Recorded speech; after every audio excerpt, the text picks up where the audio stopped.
buenas noches, bienvenidos una vez más, como todos los domingos, a las 20 horas a Legítima Defensa, segunda dosis. Si nos estás mirando por el canal de YouTube de Caras y Caretas TV y todavía no te suscribiste al canal, hacelo, por favor, suscríbete, activa la campanita de notificaciones. Puedes hacer los comentarios que quieras en el chat, en el perfil de comentarios, puedes hacer donaciones en el chat y por supuesto poner me gusta. Eso es lo que es medio que fundamental para que después YouTube nos recomiende. Te recuerdo que te puedes hacer socio de nuestra comunidad o socia. Si todavía no lo sos, en el QR que te ponen ahora en pantalla, vos vas, señalás, te lleva el enlace de la página web de Caras y Caretas donde te haces socio. Hay diferentes modalidades, hay modalidades que son con tarifadas, algunas que son a voluntad, pero bueno, te permiten acceder a otros productos como por ejemplo la revista o la edición digital o incluso en papel, y además apoyás el financiamiento de estos proyectos. Saludamos a todos los que nos miran por la fanpage de Facebook de Caras y Caretas. Pueden compartir en su perfil, hacer comentarios y también elegir entre las reacciones que Facebook le ofrece. Y a los que nos siguen a través de las pantallas de UCL en el canal 195 de DirecTV, canal 2 de Flow, canal 2 de Cablevisión. Y por supuesto, no me olvido nunca, a todos los uruguayos, uruguayas y también de otras nacionalidades que nos siguen desde el exterior, que nos mandan mensajes, que nos acompañan. Bueno, muchas gracias a todos por estar ahí. En la noche de hoy vamos a estar hablando con el doctor profesor Gregory Randall, profesor grado 5 de la Universidad de la República, ex prorector de la universidad, por cierto, en el área de la investigación científica. Pero hoy a propósito de una iniciativa que parece que está tomando Uruguay, que es la abrir una oficina de innovación en conjunto con Israel en Jerusalén, pero en el medio de todo de esta guerra, de este genocidio que se está llevando adelante en Gaza, está muy discutido qué se puede hacer además en una zona ocupada por Israel, que bueno, lo vamos a discutir con Gregory Randall. Hay toda una campaña de investigadores, de científicos y de personas, tanto en Uruguay como en otros países, tratando de que no se tomen este tipo de iniciativas y bueno, queremos conocer bien los fundamentos y los términos de esa campaña. También vamos a hablar con la senadora electa, Lucía Echeverry, cuyo nombre se maneja además para otras responsabilidades, una de las senadoras electas por el Frente Amplio para este nuevo periodo. Por favor, quédense y ya conversamos con nuestros invitados.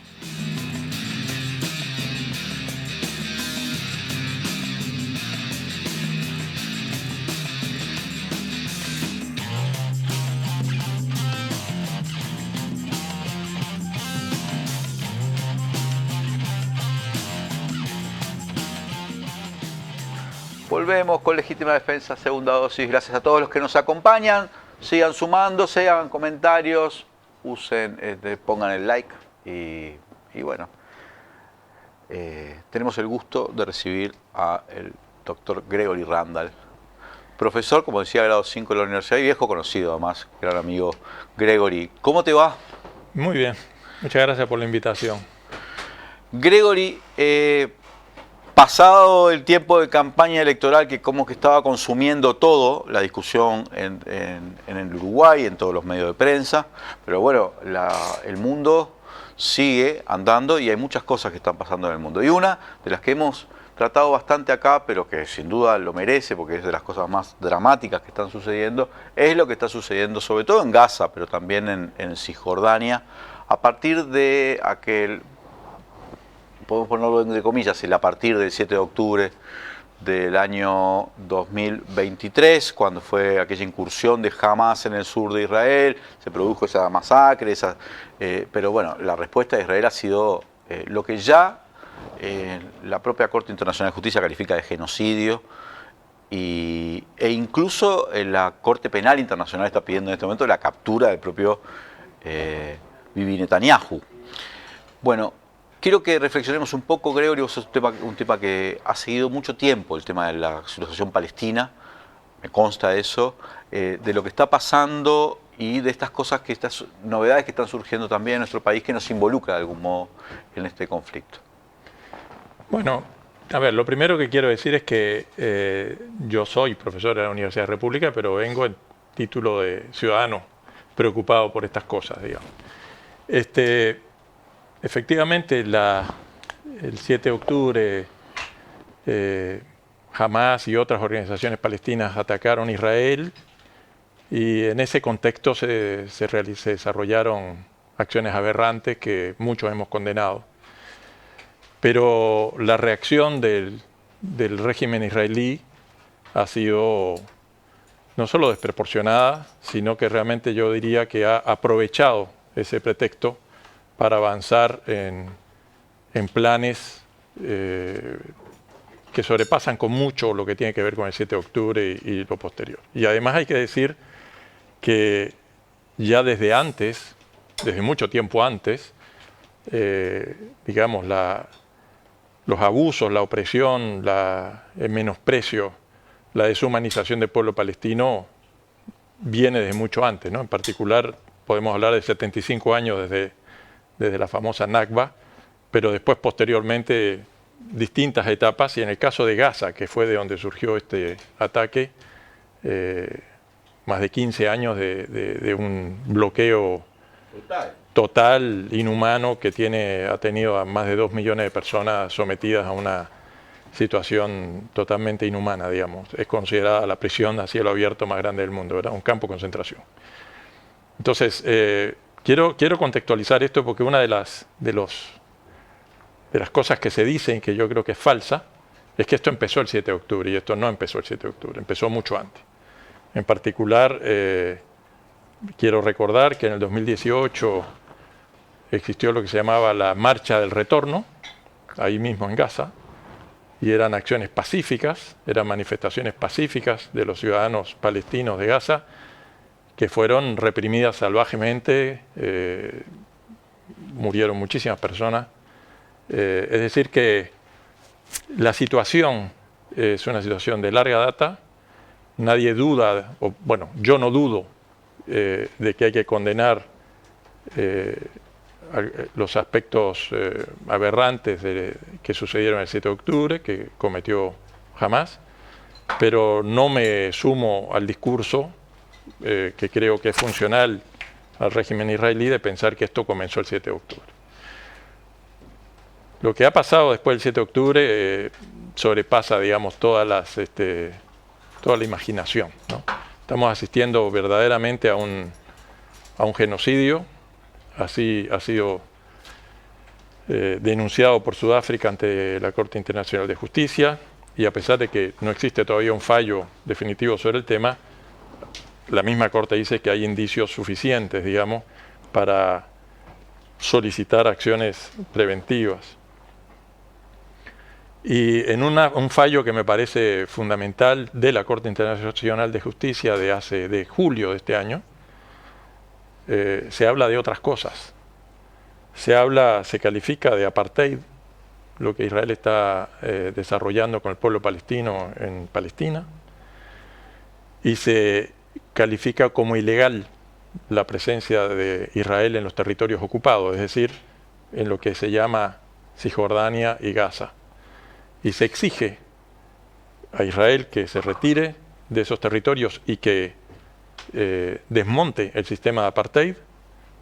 Quiero decir que el sistema de apartheid es un sistema definido por la comunidad internacional, condenado por la ONU, que todos conocemos de la época de Sudáfrica, y que desde ese tiempo a esta parte es considerado una cuestión ilegal.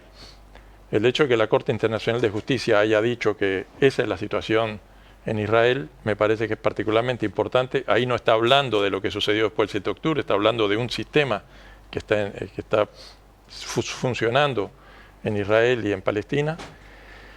Y es muy importante señalarlo, en ese dictamen de la Corte Internacional de Justicia del 19 de julio pasado, no solo se reclama a Israel, sino que se exige a todos los estados de la ONU a que colaboren con la ONU en el propósito de que Israel desmonte el sistema de apartheid y se retire de los territorios ocupados. Quiere decir que hay un dictamen de la Corte que nos obliga a nosotros, al Uruguay, como miembro de la ONU, respetuosa de la ley internacional, a colaborar y en todo caso a no contribuir a mantener la ocupación y a mantener el apartheid.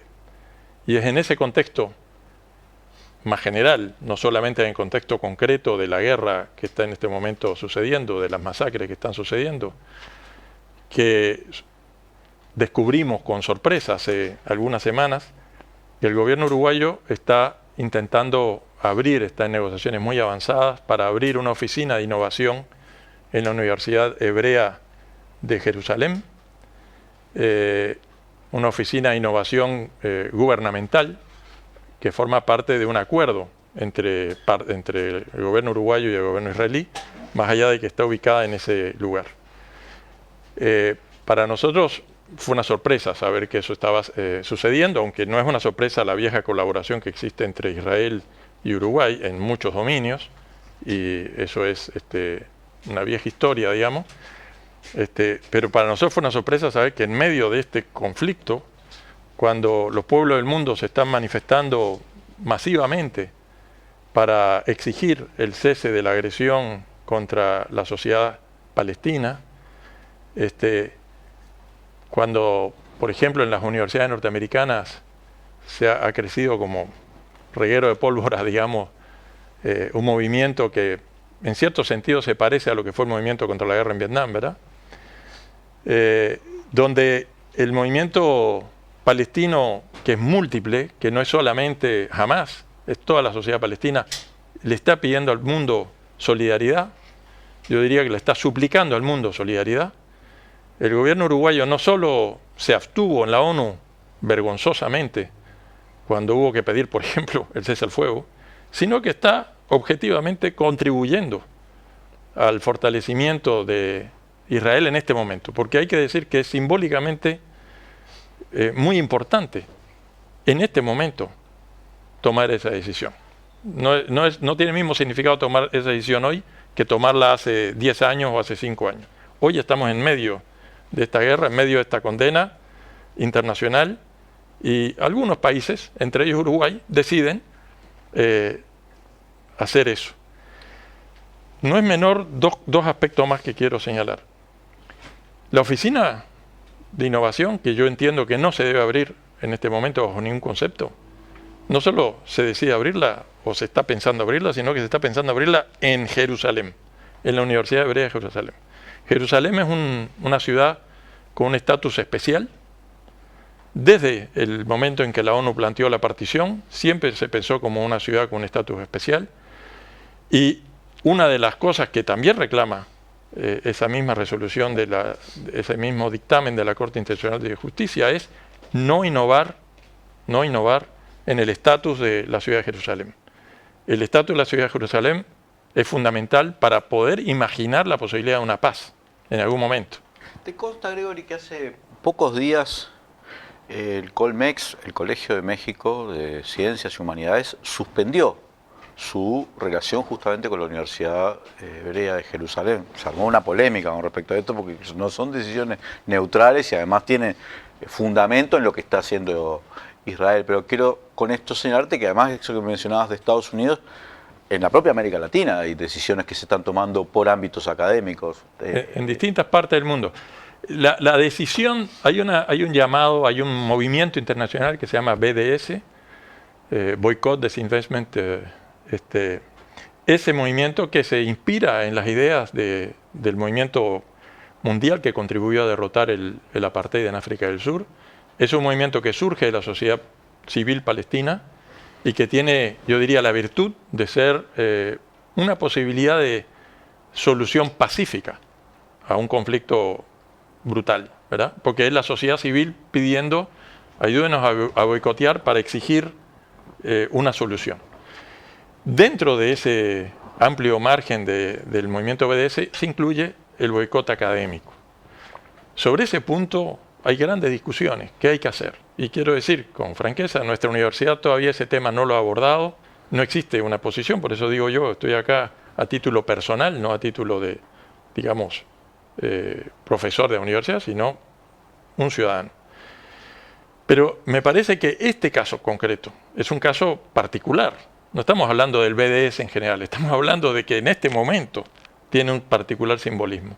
Quiero recordar que las embajadas de los países en Israel están en Tel Aviv, no están en Jerusalén. Y eso sucede expresamente para evitar cambiar el estatus de Jerusalén. Estados Unidos en la época de Trump tomó una decisión altamente política y polémica, que fue trasladar la embajada de los Estados Unidos a Jerusalén. Milei, en febrero de este año, una de sus primeras medidas fue prometer que la embajada argentina... Lo intentó Bolsonaro también.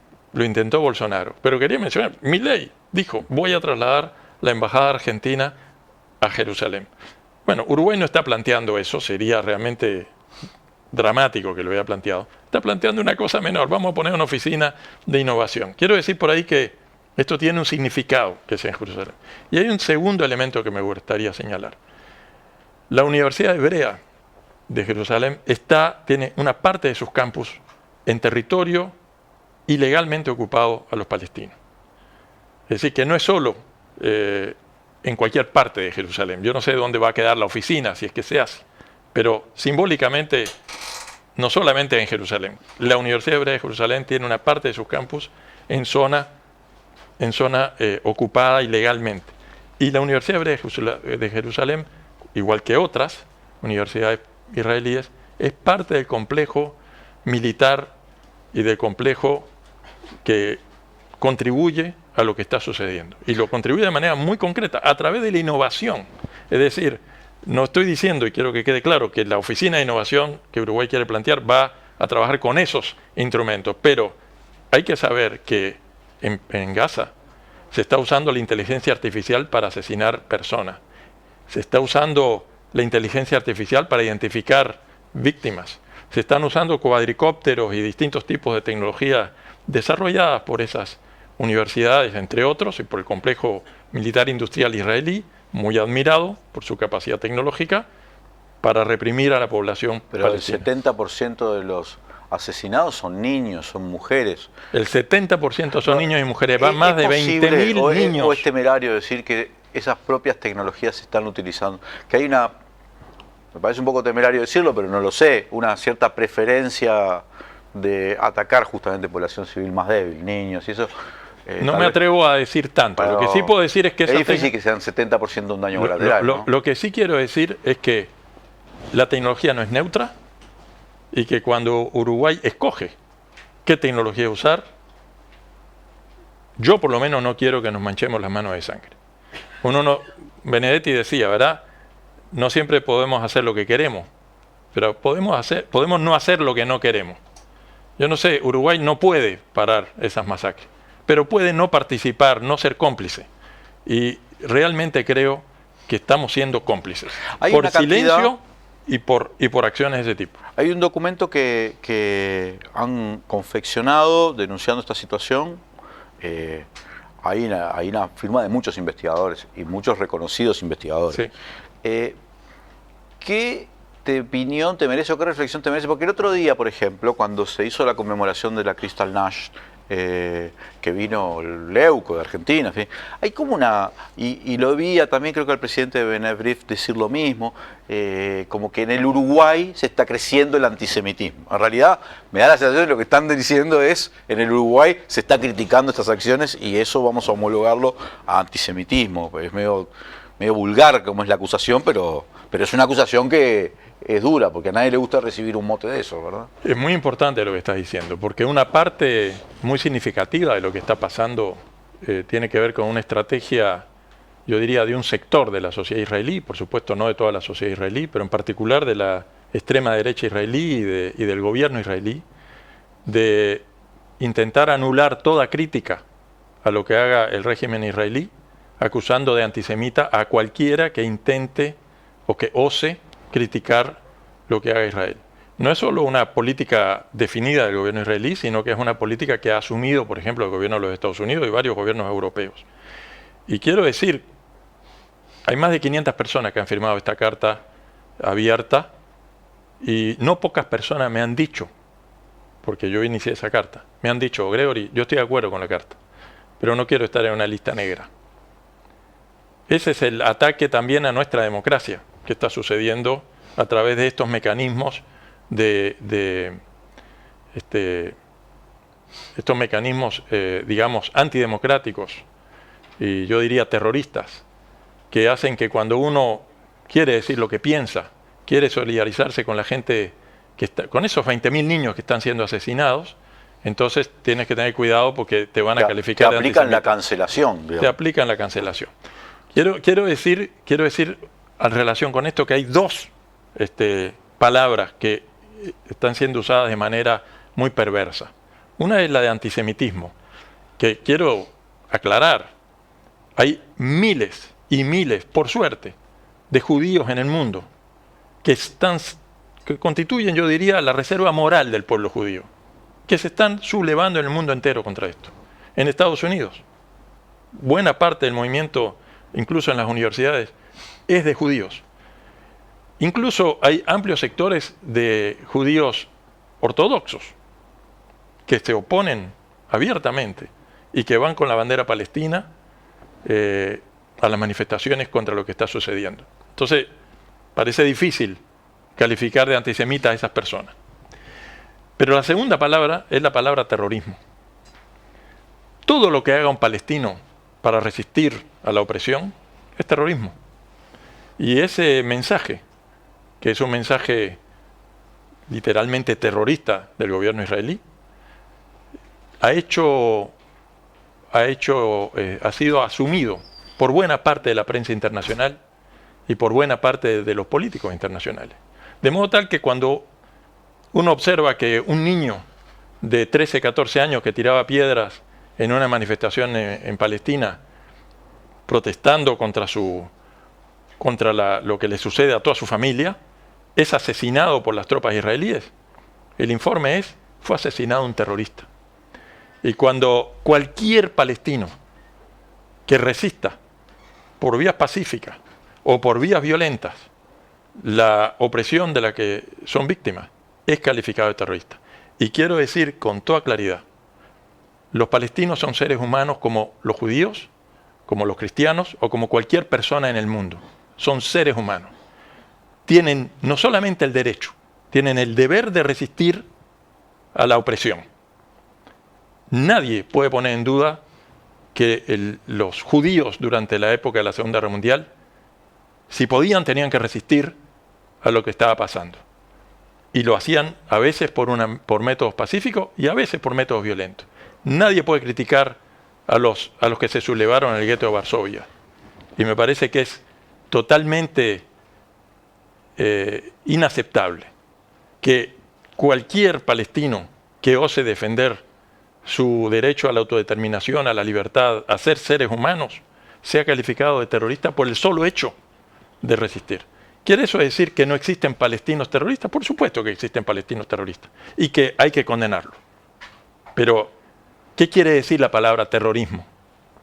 Terrorismo, para hablar así de manera muy, muy básica, quiere decir el uso del terror sobre la población civil en particular para hacer avanzar ciertos objetivos políticos. Es exactamente lo que está haciendo el mayor terrorista del lugar, que se llama el gobierno de Israel. Ha matado más de 20.000 niños, ha matado a estas alturas más de 44.000 ciudadanos palestinos, de los cuales 2/3 sin duda son civiles, mujeres y niños. Pero no solo eso, ha destruido de manera sistemática las escuelas, ha destruido todas las universidades. Las universidades de Palestina, y menciono las universidades porque acá estamos tratando de hacer un acuerdo con una universidad israelí.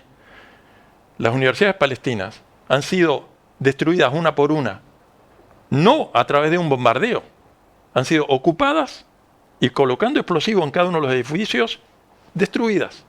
El rector de una de las universidades fue asesinado en su casa junto a toda su familia, un astrónomo. Y así han sido asesinados cientos de profesores. Han sido destruidas todos los sistemas de agua potable.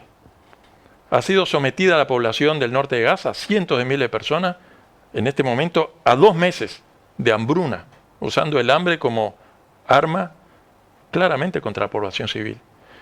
Hay más de 100 familias enteras que han sido borradas de la faz de la tierra, toda la familia.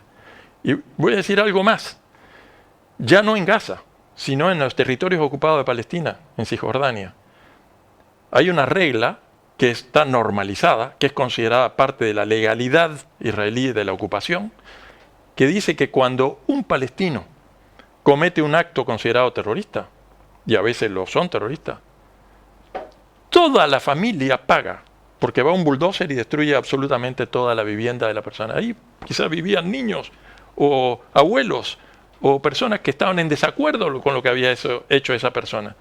Pero el sistema es un sistema que claramente penaliza a los civiles como forma de presionar a los militantes de las distintas organizaciones palestinas. Entonces, hay dos palabras que son, me parece, tremendas, que son la de antisemitismo y la de terrorismo, y que hay que tener el coraje, hay que tener la decencia de no aceptar el chantaje.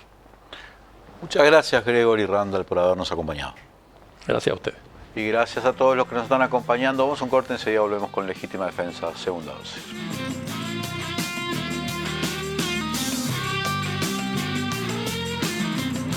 En Brow renovamos nuestra tarjeta de débito y ahora la red Brow Maestro se convierte en las nuevas tarjetas Brow Mastercard Débito, con las que vas a poder disfrutar de un montón de beneficios. Estas nuevas tarjetas te van a permitir hacer tus compras por internet, pagar con la seguridad que brinda la tecnología sin contacto, acceder a todos los beneficios que tenés por ser cliente de Mastercard. Y además, con la tarjeta Brow Recompensa Mastercard Débito vas a poder formar parte del programa de lealtad Brow Recompensa que te permite ahorrar en tus compras. Si querés conocer más de las nuevas tarjetas Brow Mastercard Débito, entra en recompensa.brow.com.uy/débito. Elegí la tuya y comenzá a disfrutar sus beneficios. Brow Mastercard Débito. Úsalas para todo.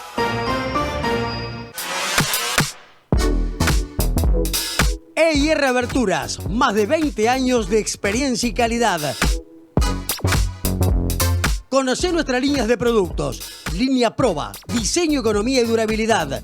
Línea Suma, sistema de aberturas corredizas para grandes dimensiones. Y línea Gala, abertura de 2 hojas corredizas. Todo en calidad de aluminio del Uruguay. EIR Aberturas, marcamos la diferencia. Te esperamos en la esquina de San Martín y Garibaldi o por el 094-235508.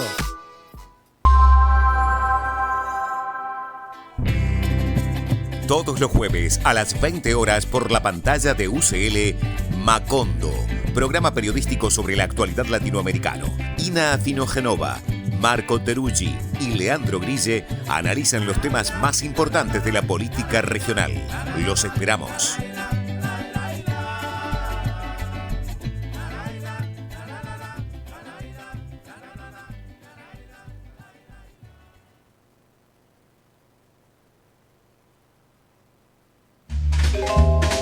Para revertir la transformación regresiva, necesitamos un verdadero compromiso país. Hagamos un trato por la educación pública. ¿Vamos a hacerlo? Cada vez que vas al Macro haces buen negocio. Cuanto más compras, menos pagas, te lo digo yo. Y de todos lados viene gente a Macromercado, porque te conviene, te lo digo yo. Y de todos lados viene gente a Macromercado. Cuanto más compras, menos pagas, te lo digo yo. Macromercado. Cuanto más compras, menos pagas.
Volvemos con Legítima Defensa, segunda dosis. Gracias a todos y todas los que nos acompañan. Tenemos el gusto de recibir a la senadora electa Lucía Echeverri, senadora electa, vos ya estás.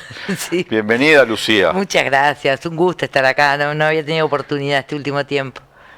Pero vos has estado acá un montón de veces, Un montón Lucía. de veces. Escuchame una cosa, ahora que ahora sí tenés un presidente del barrio prácticamente. Totalmente. ¿Quién se banca ahora? Los canarios, digamos, no, el canariocentrismo es ahora. El canariocentrismo. Sí, sí, Porque de me enteré Canelones que para todo además el Uruguay. es el primer presidente en 100 años Sí. nacido fuera de Montevideo. Exacto. Porque Berreta, viste que fue muy poquito Sí, tiempo. porque Berreta fue unos meses, Exacto, unos días, no sé sí, cuánto. sí.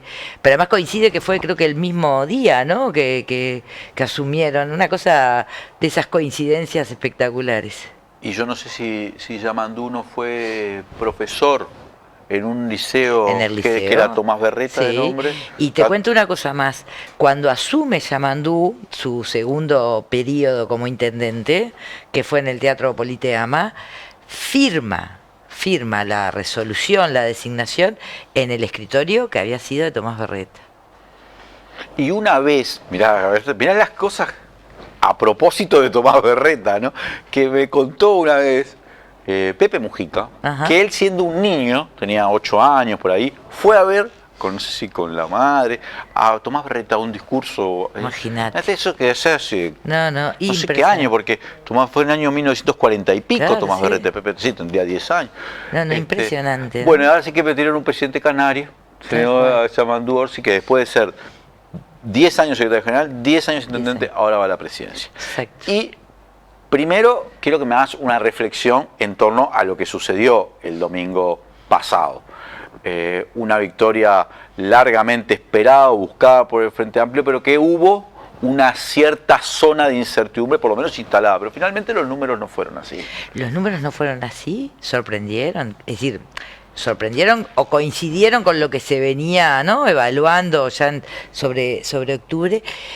Pero además, más allá de que en el último momento se trató de instalar un discurso, ¿no?, un relato de no va a haber fuga de votos de parte de la coalición, vos eso no lo percibías en el territorio.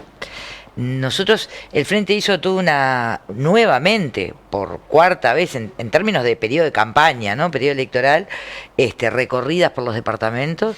Yo tuve la oportunidad y el privilegio de ir a unos cuantos, no solamente ciudades capitales, también pequeñas localidades. Estuvimos con Edgardo Ortuño, con Andrade, con Constanza, con Cristina Lustenberg, con Gonzalo Sibila, en localidades pequeñas. Estuvimos en Carlos Reiles, en Sarandí del Xi, se estuvo en El Carmen, en Pueblo Centenario. El clima, la percepción, lo que te transmitía la gente era de que se venía el cambio, de que se ganaba y que se ganaba bien, pero no por los frentistas, por muchísima gente, por muchísimos ciudadanos que, habiendo acompañado en octubre otros partidos, votaban a Yamandú.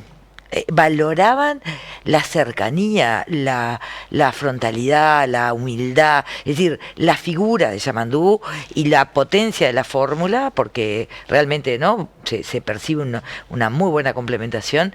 Creo que eso hicieron la diferencia, ¿no? En Canelones, de hecho, Yamandú, la fórmula del Frente Amplio llegó a tener una ventaja. Al final alcanzó una ventaja superó en 50.000 votos prácticamente. Sí. Es un número como descomunal. Casi 54%, ¿no? También es verdad que en la última encuesta, digamos, que mide un poco la aprobación de Yamandú como intendente, estaba cerca del 70 y pico %, ¿no? La figura de Yamandú. La gestión estaba en el 65%, una cosa así, pero la figura de Yamandú sobrepasaba incluso la buena evaluación o el buen desempeño de su gestión de gobierno. Es decir, es eso, ¿no? Es su característica, ¿no?, su impronta, su forma de ser. Creo que es lo que eso genera mucha confianza. Bueno, Lucía, vamos a pensar un poco hacia adelante. De acuerdo a lo que ha trascendido, lo que ha dicho el propio Yamandú Orsi, recién a mediados de mes vamos a tener un poco más delineado cuál va a ser su equipo, por lo menos el primer círculo del gabinete, en fin, de gobierno. Pero hay muchas cosas que están en el programa y hay muchas cosas en las que vos, por ejemplo, te has concentrado en estos años, que a mí me interesa saber, bueno, ¿qué se puede esperar? Por lo menos en el primer año o en el primer tiempo. Yo sé que hay mucho para discutir, sobre todo en la Cámara de Diputados, para obtener los votos necesarios para aprobar un presupuesto. Sin presupuesto es muy difícil hacer política. Totalmente. Pero desafíos claros que tiene el frente, tiene en el área de la seguridad, Sin en el duda. área de la pobreza, Sin duda. sobre todo en la pobreza infantil, y en el área de la vivienda. Sí, tal cual. ¿Y qué se puede esperar como en un primer año o en los primeros tiempos? Sí. ¿Iniciativas fuertes ya de plano en los primeros 6 meses o cosa más lenta? Sí, a ver, primero, respecto al presupuesto, a mí me parece importante que han habido ya algunas señales y mensajes muy claros de disposición a conversar de parte de diputados de otros partidos, ¿no? ¿Perrone? Perrone, ese ejemplo te Que voy de a ahí, poner. también es de ahí del pueblo de ustedes. Es de Canelones. Tremendo por el supuesto, corporativismo, pero- Canelones. Sí, bueno, pero... ¡Ahora van a gobernar! Canelones comparte con el país. Es un pueblo hermoso, ¿no? El pueblo canario y el departamento. Pero más allá de eso, Perrone también es verdad que ha sido el diputado que siempre ha intervenido en los aspectos presupuestales por parte de Cabildo. Ha integrado la comisión durante todo este periodo que se está terminando y ha sido un poco la voz en esos temas, ¿no es cierto? Así que yo creo que lo haya expresado es una buena señal, realmente. A mí me parece que genera una perspectiva interesante. No obstante eso, yo creo que es verdad que el presupuesto, además que se discute el primer año de gobierno y empieza a regir en el 2026, es lo que va a permitir el despliegue, si se quiere, de las medidas mucho más potentes, ¿no? Que abarquen a la totalidad de la población o los distintos sectores de acuerdo a las determinadas políticas que tengan que hacer énfasis. Pero no obstante eso, yo estoy convencida que en los primeros meses de gobierno, con el presupuesto actual, en distintas áreas hay posibilidades no solamente de reasignar, sino también de recuperar formas de organización, de distribución de los recursos materiales, técnicos y humanos para empezar a dar respuestas. En el tema de la vivienda es clarísimo. Hay endeudamiento contraído que está en un fideicomiso, habrá que ver en qué situación está, cuáles son los compromisos asumidos o qué avances tienen para poder darle celeridad y que efectivamente ¿Qué ejecución tiene? Claro, y empiecen a dar respuesta. Porque que se plantee como buena ejecución que tú estás haciendo un llamado a contratar equipos técnicos, implica que materialmente es una etapa necesaria, Porque pero para- materialmente no llegó a la gente, digamos, El ¿no? presidente o el oficialismo duro de la calle Pou dice, no, nosotros no nos comprometimos a un número. Pero la ministra, en su momento, Irene Moreira, habló de 60.000, 50.000 o 50.000 viviendas. Sí. No sé qué número de soluciones habitacionales hicieron entre las casas que efectivamente se hicieron y las que fueron reparadas o puestas en mejores condiciones. Está claro que hay algunas que fueron muy vistosas, como la del Kennedy o ahora el Cerro Largo, pero no son 50.000 ni a palos, ¿no? No son 50.000 y además es verdad que lo dijo la exministra Moreira, que además abandonó el cargo en el medio de un escándalo, pero también es verdad que lo anunció también el subsecretario, es decir, todas las autoridades del ministerio que responden al presidente de la República lo anunciaron y lo ratificaron. Notas de prensa en cantidad lo plantearon además en el Parlamento. También es cierto que lo del Kennedy fue una iniciativa más que nada del gobierno departamental y ya hubieron antecedentes, ¿no? En Aparicio Saravia, en Mercedes, es un reloj de 400 familias que fue tapabilizado, que fue con fondos del ministerio en la misma gestión de Besosi, el actual intendente, y creo que ahí hubo un proceso de construcción de esa salida que también tuvo cosas muy buenas, ¿no? Porque se ha construido el relato de que es la primera vez, o es por primera vez, o es el récord, o es lo que nunca antes había visto. Es decir, adjetivos usados constantemente, pero que no están reflejando la realidad de lo que pasó. La cantidad de viviendas, por ejemplo, en un instrumento anunciado 4 veces como el Entre Todos, que era como el programa estrella que diseñaron, en la rendición de cuentas lo que presentan son 187 viviendas terminadas en 4 años. Es decir, acá lo que hubo sí es un crecimiento de la ley de inversión privada para la construcción de vivienda, que no son recursos del Ministerio de Vivienda, ¿no? Quiero saber, Lucía, ¿cuál va a ser como la estrategia? Se probó, en el último gobierno del Frente Amplio, creo, creo simplemente porque no me acuerdo cuándo fue la fecha que se lanzó, pero lo de la vivienda social, lo cierto es que aparecieron, se han construido, indudablemente, por lo menos en Montevideo y no sé en el resto del país, Sí. pero también, creo, un montón de construcciones, edificios Sí. con apartamentos todos medios chiquitos, no sé cuánto, que parece ser Cambio que se hizo en este gobierno, ¿no? Sí. Habilitó, si bien en la ley siempre previó que pudieran existir los monoambientes, no estaban alcanzados por la exoneración tributaria. Pero lo cierto es que sí. ahora hay un montón, Acá lo liberaron, ¿no? un montón de barrios donde antes no se construía que se construyó. Sí. Eso lo podés decir como Sí. un aspecto, si querés, positivo. Tal El cual. pool de viviendas aumentó. Sí, es verdad. Pero hay un montón de gente que no tiene vivienda. Es verdad. Y que vive en asentamiento o en condiciones bastante Exacto. complejas. Entonces, me da la sensación, no sé, vos sos la experta en esto, que está como que hay una cierta desvirtuación no sé Sí. si la palabra está bien, del proyecto y termina siendo como una oportunidad de inversión. Sí, Y- es que en realidad la ley efectivamente es del 2011, fue un instrumento muy innovador en su momento, no existía, y buscaba, por un lado, convocar a la inversión privada, que además participó de la elaboración de la ley, ¿no? Es decir, tanto la Asociación de Promotores Privados, la Cámara de la Construcción, la Liga, obviamente, tomando algunos aportes. Julio Villamide fue una persona que estaba permanentemente en instancias de intercambio, ¿no? Pero fue un instrumento que pretendía convocar a la inversión privada a intervenir en zonas donde no tenía interés, ¿no? Donde no construía, donde la inversión privada, en la costa, donde ya había poder adquisitivo, pero no iba a otras zonas de la ciudad que además se venían depreciando, se venían tuburizando, perdiendo posibilidades cuando tenía una inversión en infraestructura muy importante. Entonces, se generó ahí realmente un instrumento innovador que tenía además algunos ajustes importantes que se fueron haciendo a medida que se fue implementando la ley. ¿Por qué? Porque el objetivo era que llegara a los sectores de ingresos medios y medios bajos. Cuando se vio que esto efectivamente no cumplía, venía cumpliendo otros objetivos, recalificando zonas, ¿verdad?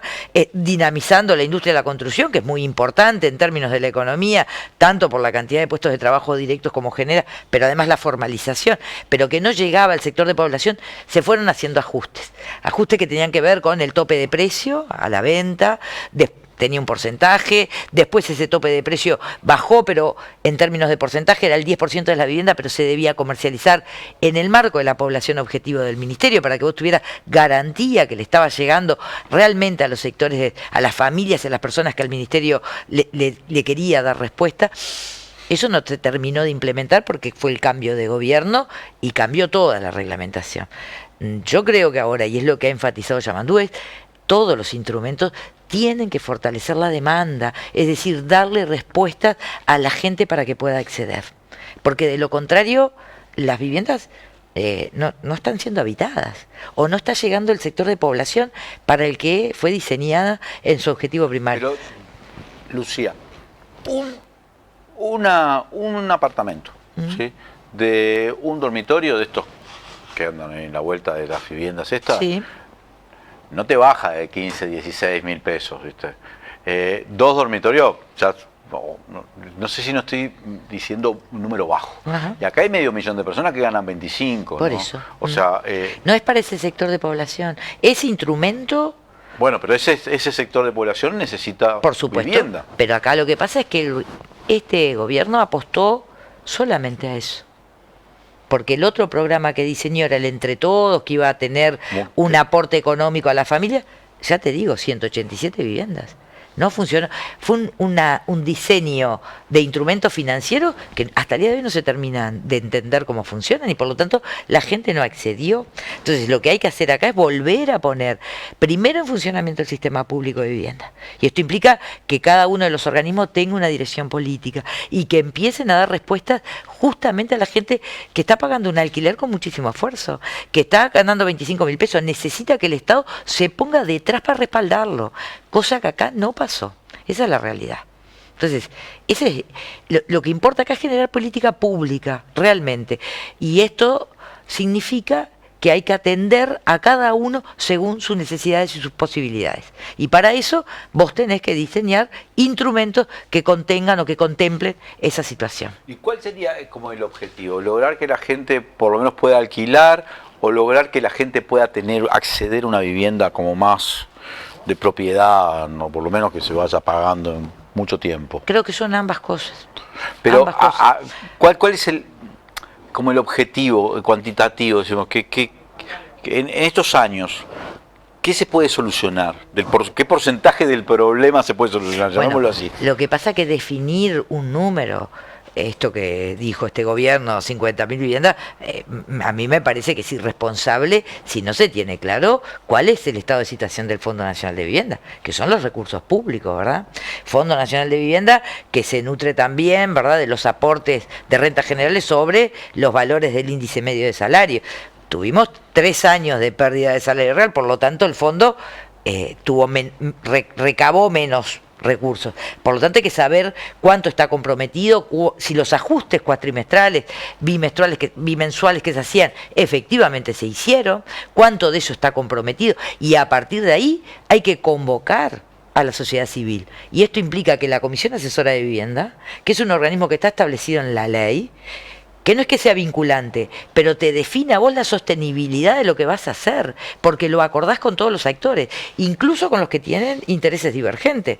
Por un lado la Cámara de la Construcción, el ZUNCA, las cooperativas, ya sea de ayuda mutua, de ahorro previo, también obviamente la Coordinadora de Asentamientos, las organizaciones de jubilados, porque no se hizo para nadie, ¿no?, en este periodo. Entonces hay que volver a convocar y sobre la base de eso hay que establecer cuáles son las metas que tienen que ser cumplidas. No se puede tirar números al voleo, porque en la vivienda uno genera, además de tener un hogar y un lugar seguro, se puede proyectar, genera un montón de oportunidades más. Entonces hay que trabajar con muchísima seriedad en eso, y hay que tener un orden de prioridad. Hay que responder al que está alquilando, y había programas que los dejaron de lado con recursos asignados, como eran los programas de alquiler social. Están ahí los edificios con los carteles, alquiler con opción a compra, alquiler social, plata asignada, y no lo ejecutaron.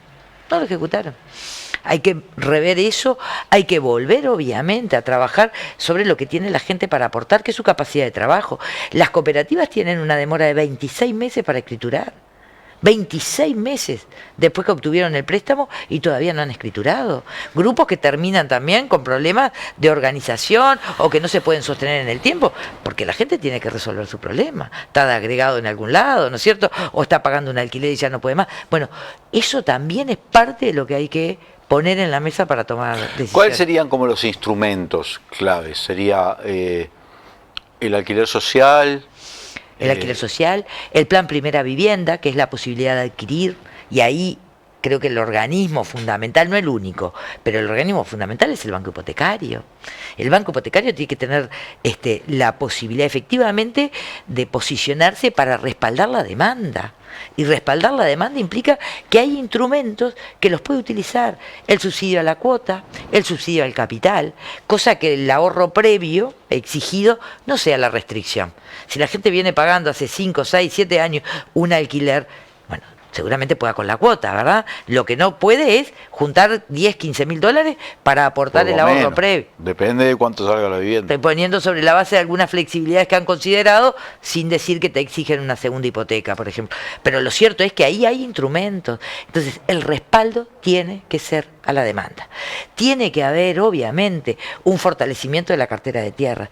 ¿Por qué? Porque vos tenés sectores de la población que por ahí no pueden sostener todo lo que implica desde el punto de vista organizativo una cooperativa, pero tiene condiciones, porque es parte de nuestra historia, además como país, la autoconstrucción. Entonces hay que volver a poner ahí la disponibilidad de tierra para poder resolver esas situaciones. Hay que volver a poner la cartera de tierra también para las licitaciones.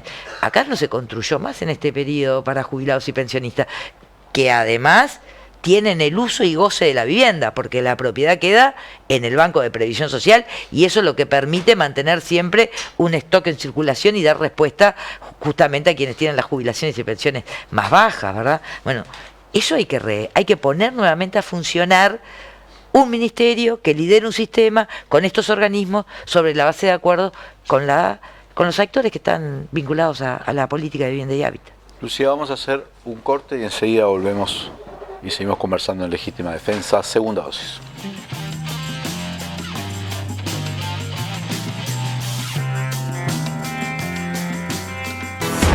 Y hasta ahora venimos bien.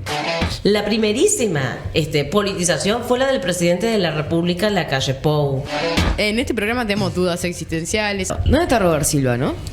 ¿Quién? ¿Dónde está Robert Silva? ¿Quién? Entrevistas, El Partido Colorado se vació de vallismo. tema del día. Una óptica diferente que no siempre está presente en todos los lugares. Casi siempre está presente en pocos lugares. Tenemos un diálogo fluido en todas nuestras plataformas con nuestro público. Y bienvenido sea al debate. Las plataformas son en YouTube, en Twitch y en Facebook.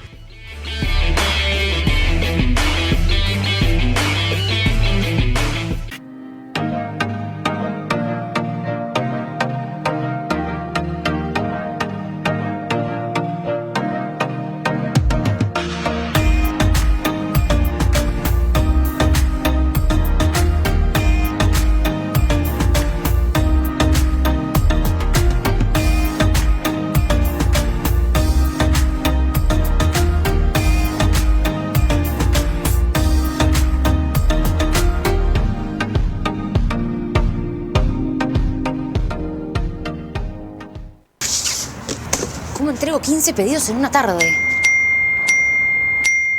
Cuando tu negocio plantea estos desafíos, estamos ante un misterio sin resolver. ¿Quién sos? Soy Guillermo Locker. ¿Sos como un Guillermo Lockhart, pero de segunda mano? No, soy algo mucho mejor y vengo a resolver tu misterio logístico. Usa Locker Habitat. Tus clientes reciben un código y retiran la ropa cuando ¿Y quieran. también puedo pedirles que dejen ahí la ropa a consignación? Exacto. ¡Ay, me vuelvo Locker!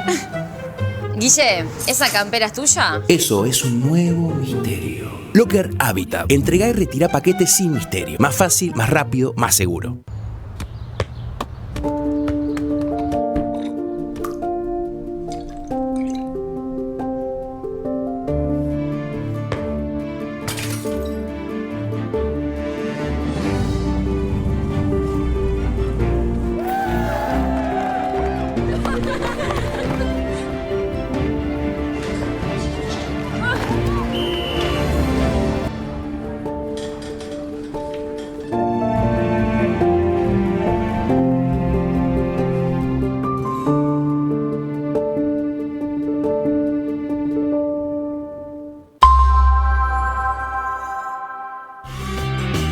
Cada domingo, por UCL, Legítima Defensa Segunda Dosis, con Leandro Grille y Víctor Hugo Avelando.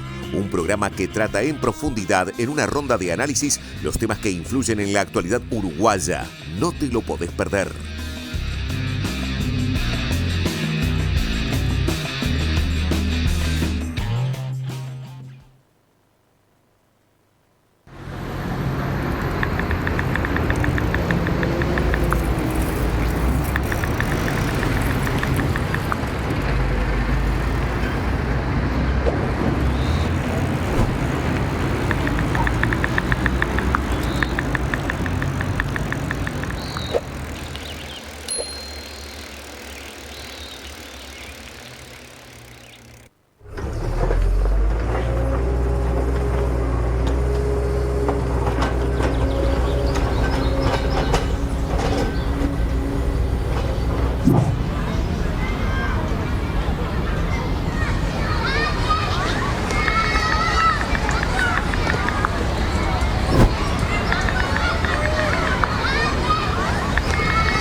Volvemos con Legítima Defensa, segunda dosis. Gracias a todos y todas los que nos acompañan. Seguimos conversando con la senadora Lucía Echeverri.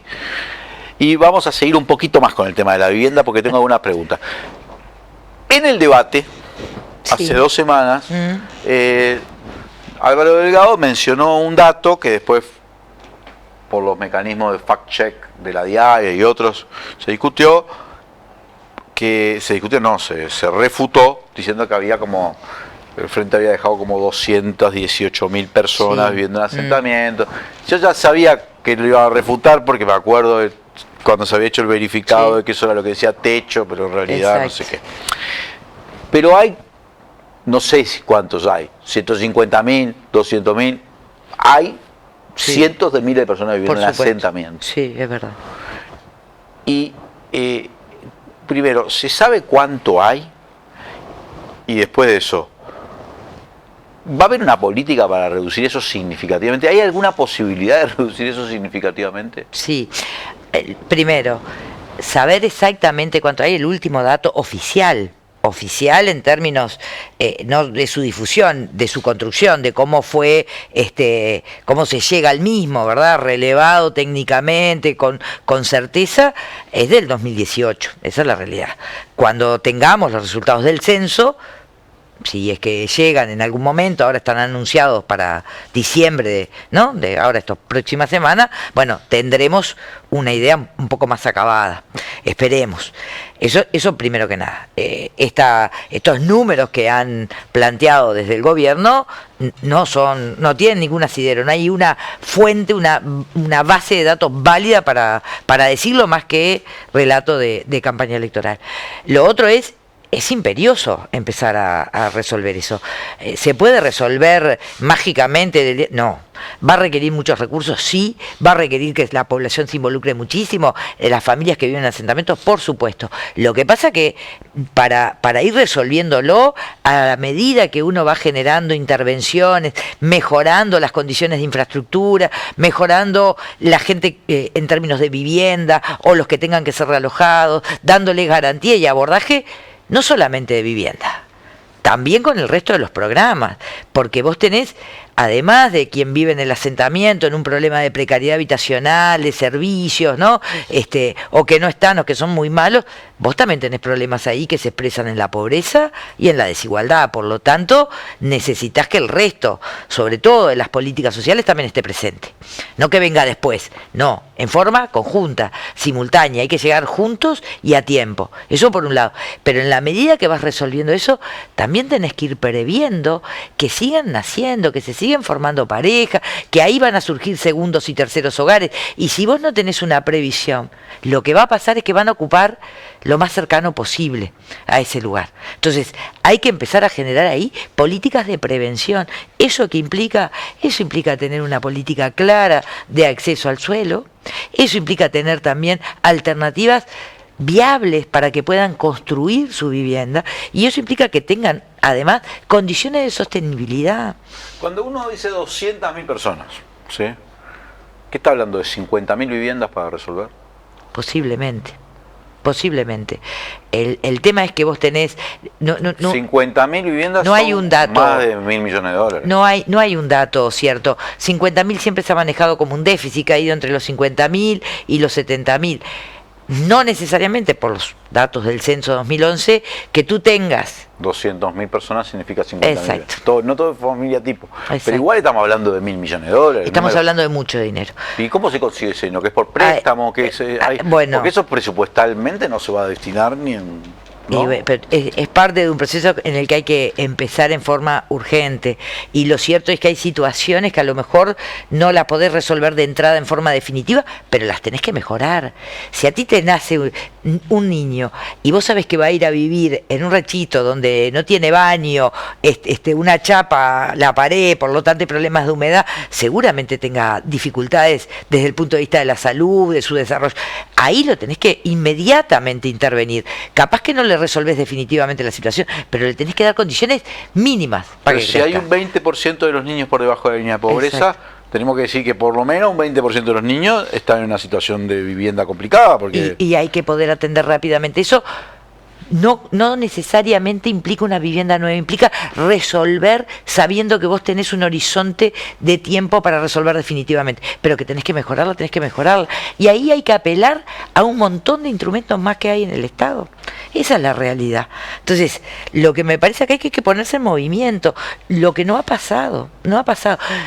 La política de vivienda no es solamente construir unidades habitacionales, Leandro.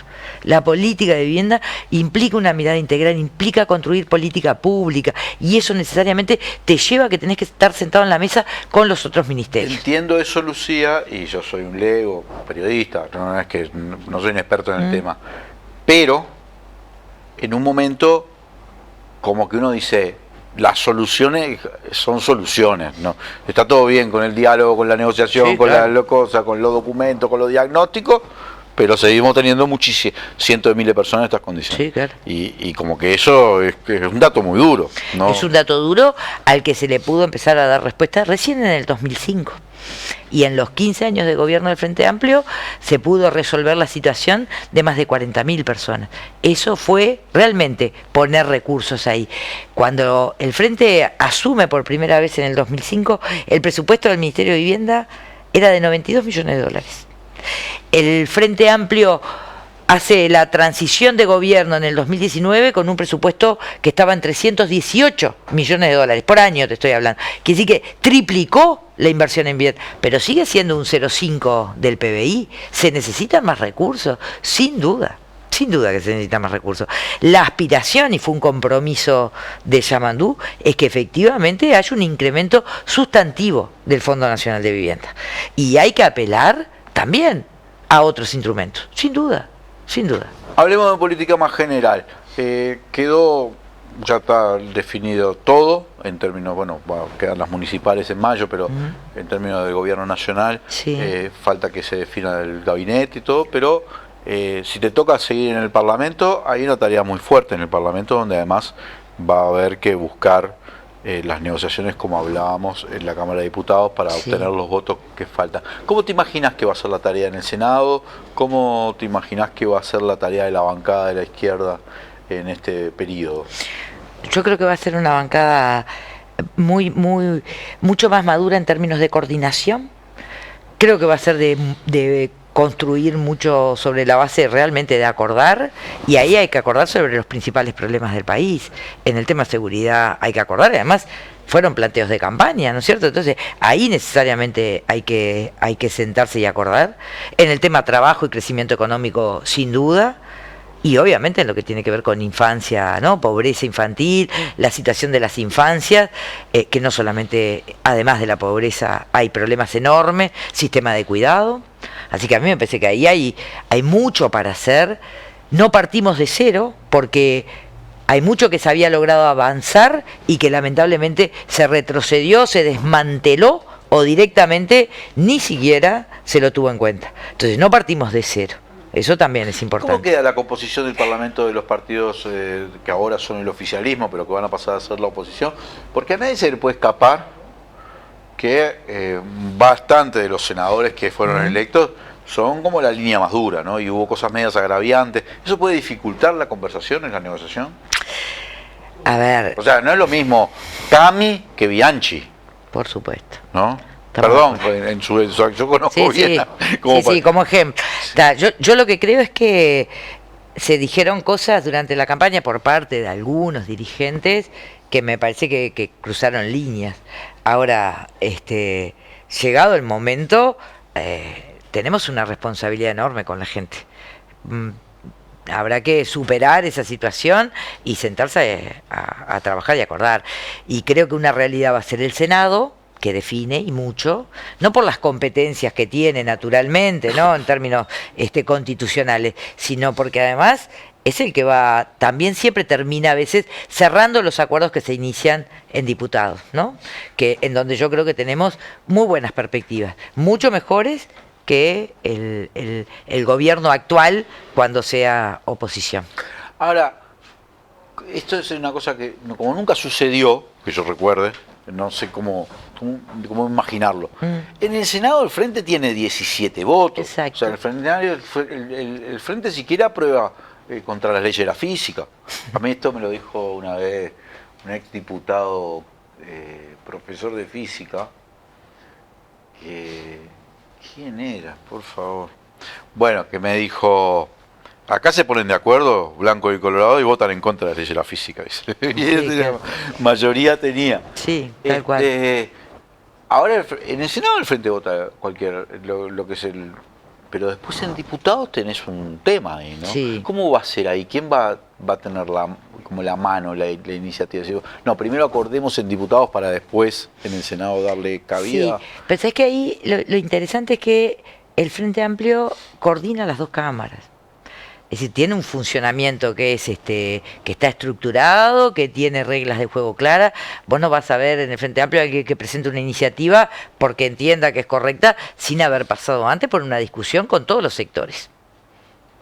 con tiempos acotados, pero todos tienen que expresarse y se incorporan las modificaciones. Entonces, primera cosa, hay un ejercicio y mecanismos aceitados hacia adentro, y yo creo que eso es lo que va a permitir también, claro, habrá que ver cómo se constituyen los liderazgos del actual gobierno siendo oposición en diputados, porque quedaron afuera figuras importantes, ¿no es cierto? Entonces, yo creo que ahí veremos. Pero yo tengo absoluta convicción de que tenemos mejores condiciones por los compañeros que están ahí, además, ¿no? No es la impronta de Yamandú el que se atropelle. Por lo tanto, el Parlamento va a mantener esa Pero hay que impronta. tomar decisiones también. Sí, por supuesto. Nadie se va a paralizar.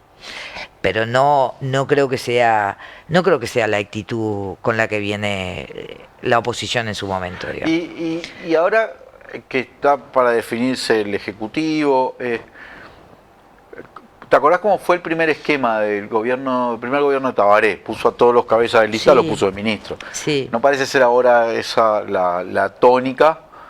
Cambió la realidad, cambió el frente, ¿no? Está bien, pero tenés que ver cómo haces Por para supuesto. tener un gabinete fuerte y no debilitar el Parlamento, ¿no? Sin duda, sin duda. ¿Eso está en la discusión política? ¿Cómo? Sí, yo no es que esté participando, pero me imagino que sí. No, me imagino que Yamandú Ahí tenemos, creo que hay una decisión que está marcando la importancia que también va a tener el relacionamiento entre el Poder Ejecutivo o Presidencia y el Parlamento, que es la designación de Pachá como secretario de Presidencia, ¿no? Pachá es una de las figuras políticas más importantes que tiene el Frente Amplio en el Parlamento, una figura respetada, de diálogo, de construcción de acuerdos, es una referencia, ¿no? No solamente para el MVP, es una referencia para el Pero Frente. ahora va a ir para la Secretaría de la Presidencia. Va a ir a la Secretaría de la Presidencia, y yo creo que ahí tenemos realmente una figura fuerte para tener un buen diálogo, buena sintonía, para que podamos trabajar realmente siendo consistentes, ¿no? Yo creo que ahí le veo como muy buenas perspectivas, porque además no hay que olvidarse que en el Parlamento vos llegás a la discusión de los plenarios a tomar decisiones, pero antes trabajaste en las comisiones, y en las comisiones desfila la sociedad civil, y no es menor que vos tengas en los temas que son sustantivos opinando a todas las gremiales, a los sindicatos, a los trabajadores, a las patronales, a los usuarios o a las organizaciones de la sociedad civil vinculadas a la agenda de derechos, están ahí, son los que votan. Entonces vos respaldás y tenés que trasladar a la discusión de plenario lo que también en esas comisiones pasa, que es donde está la sociedad civil directamente con su voz. Eso no es menor. Creo que juega un papel muy importante en este periodo. Mucho más que en este periodo que estamos terminando, que dijo, no es por acá, y el gobierno fue por donde quiso, ¿no? Ejemplo tenemos unos cuantos. Lucía, nos queda muy poco tiempo, pero otro tema que vos trabajaste mucho estos años y que a mí me interesa tener una noción de cómo se podría ir perfilando la cosa, es el de la salud. En particular, bueno, vos fuiste de las que denunciaste la falta de medicamentos, la cantidad de cosas que pasaron ¿Qué pasa? Bueno, hay cosas que yo sé que depende de ACE, que es un ente en sí mismo y habrá que... Pero hay cosas que planteó, por ejemplo, en el debate de Yamandú, que dependen de otras cosas. Por ejemplo, el tema de los tiempos de espera. Sí, el acceso a especialistas. Sí, es medio impresionante. En Montevideo, en todos lados, el tema del tiempo de espera, Sí, ¿no? sí. En el interior hay lugares donde no hay, por cierto, Directamente, especialistas. Entonces, sí. ¿qué pensás sobre esto? Sí, primero el Ministerio de Salud Pública tiene que ser el rector de la política de salud y tiene que tener un rol protagónico, activo y de mucha firmeza, que no lo tuvo. Acá dejó hacer y en otras estuvo omiso y en otras, lamentablemente, la situación de Casa Galicia directamente... Ya sé que no estamos en condiciones de prometer nada, pero no va a seguir habiendo esto de liquidaciones, porque estuvo tecleando no, pero hubo como amenazas, por ejemplo, con el CASMU, que todavía está en una situación está intervenida ahora, y últimamente hay comunicados públicos de otro prestador, más chico, que está con problemas importantes. De hecho, la semana que viene vamos a recibir al Ministerio, en el Parlamento, las dos comisiones de salud, las que están vigentes, ¿no? La Comisión de Salud del Senado y la Comisión de Salud de Diputados, a la ministra Rando y a las demás autoridades del Ministerio, primero para tomar conocimiento de cuál es la situación de Casmu, porque fueron en su momento y no pudieron informar, increíble, se habían omitido que tenían que dar un plazo a la institución para contestar el informe, y vamos a plantear también cuál es la perspectiva, ¿no? ¿Qué va a pasar? Yo creo que no vamos a tener esas situaciones, no debiéramos tener esas situaciones, pero necesitamos un ministerio fuerte, que fue lo que planteó Yamandú, que resuelva estas cosas, que resuelva el tema de los tiempos de espera, que resuelva el tema de los especialistas, que no es que los especialistas sea un problema que surgió en este gobierno. No, estamos de acuerdo. Es un problema que viene de antes. Lo que pasa es que se agravó. Y lo de porque los tiempos de espera tampoco surgió en este por supuesto, pero se agravó. ¿Por qué se agrava? Porque vos dejaste de tener al organismo que tenía que estar fiscalizando, llamando a corregir esas cosas o estableciendo las sanciones correspondientes. No lo hizo. No lo hizo. Entonces, frente a esa situación... ¿Te parece que la inversión en pública en salud es la correcta o que habría que aumentar todavía? Bueno, en realidad un número del PBI alto.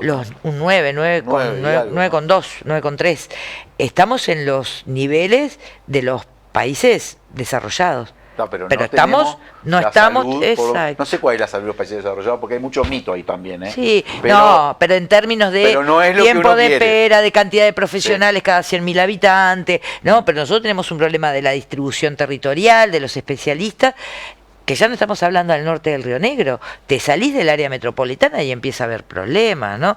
Hay que trabajar también con la Facultad de Medicina, con la Universidad Católica, con los centros de formación, hay que trabajar con las sociedades científicas, hay que generar estímulos para que la gente, efectivamente, las especialidades vayan al interior, pero tengan una remuneración acorde, tengan condiciones materiales que les sean atractivos, pero tenemos que garantizar tomar medidas, cosa que no se ha hecho. Ese es el problema que tenemos. Capaz que hay que volver a analizar la ley de residencias, no lo sé, pero en este periodo no se hizo nada. Y con la distribución de los medicamentos, última, si no te molesto más, pero Con no puede suceder como sucedió en todo este periodo, que haya un montón de gente diciendo que no hay medicamentos esenciales, pese a que se compraban medicamentos, ¿no? Porque había un problema más de logística, creo yo. Sí, es parte del verificado también. Sin embargo, una cosa son las recetas y otra cosa que tengas medicamentos. Son cosas distintas, porque creo que además ACE ha tenido un problema muy serio, que no ha entregado información, o cuando la entrega es parcial y no es directamente lo que estás preguntando. Entonces es complicado, ¿no? La política necesita datos para poder controlar o sacar conclusiones, que esta administración, este gobierno, realmente ha tenido un debe enorme ahí. Pero lo cierto es que en el tema medicamentos realmente hay un tema de gestión, hay un tema de económico en términos de que hay que conversar con los laboratorios también, y hay que generar obviamente procedimientos de compra que sean en beneficio de la gente. Si tú tenés todas las unidades ejecutoras de ACE comprando solitas de a poquito, ¿no? No es lo mismo el que compra 4.000 cajas de un medicamento que el que compra 200, ¿no? Déjame hacerte un comentario, sí, porque ya que por las propias 609 entró. A veces la gestión, de los que te toca la gestión, de un hospital, de una cosa, para hacer bien las cosas, tienen que como no ser del todo regulares. Yo me acuerdo del caso de Toriani, en Rivera, que ahora asume como diputado. Sí. Yo escribí mucho sobre el tema, fue en 2016, 2017, sí. Y dije, a Toriani le van a terminar haciendo un monumento en Rivera, a pesar de que terminó destituido, sabemos toda la situación. Y efectivamente, ahora veo que es una figura política respaldada por la gente, al punto que llega como diputado, justamente un poco por su gestión que tenía la dificultad de que para hacer las cosas bien tenía que hacer cosas que eventualmente no era. Estas cosas se van a revisar, porque para lograr, yo qué sé, mejores gestiones a veces, quizá no quiero ser temerario, pero a veces hay limitaciones de normativas, del TOCAF, de cosas que hacen que las personas no puedan gestionar de la manera más acorde para que funcione bien el servicio. Pero no solamente en eso, también en otras áreas, como por ejemplo las compras públicas. Entonces lo que tenemos que hacer es efectivamente trabajar sobre eso, ver cuáles son las modificaciones que se necesitan, porque lo que no se puede perder es garantía y la posibilidad de rendirle cuenta a la ciudadanía, porque los recursos son de la gente y por tanto tenemos que ser extremadamente transparentes y cuidadosos con eso. ¿Se necesitan cambiar las reglas de juego? Hagámoslo. Pero no busquemos atajos que terminan en esto, porque después de las discrecionalidades tenemos los problemas que tenemos hoy, ¿no? Pero no digo eso atajos, sino modernizar capaz. Por supuesto. Capaz que estoy Sí. diciendo... No, hay que modernizar y hay que leer en realidades nuevas por dónde tenemos que ir. Pero generemos los cambios, generemos las garantías. Eso es lo que te estoy planteando. Para eso vamos a estar. Hoy tenemos condiciones efectivamente para revisar, por ejemplo, el TOCAF, que es el texto ordenado, ¿verdad? Por donde se rige la administración pública. Veamos cuáles cosas se tienen que modificar y hagámoslo. Sentémonos con el Tribunal de Cuentas a conversar cuáles cosas se están viendo que son un problema de tensión con la legalidad. Cambiémosla, pero hagámoslo como corresponde, porque eso es lo que le va a dar también certezas a la gestión. Muchas gracias, Lucía Echeverri, por habernos acompañado. Gustas. Y además felicitaciones, porque, bueno, ganaron. Sí. Y no es fácil ganar. No. Y además Ganaron los canarios sí, tomaron el poder y ahora... Impresionante. Los canarios de todos lados, viste que a todos los del interior nos decían canarios, así que ahora se expandieron a todo el país. Felicitaciones. Muchas gracias. Gracias, Lucía. Gracias a todos y todas los que nos están acompañando. Vamos a un corte y ahora ya mismo tomamos un café acá con mi querido amigo Víctor Hugo Popi Avelar.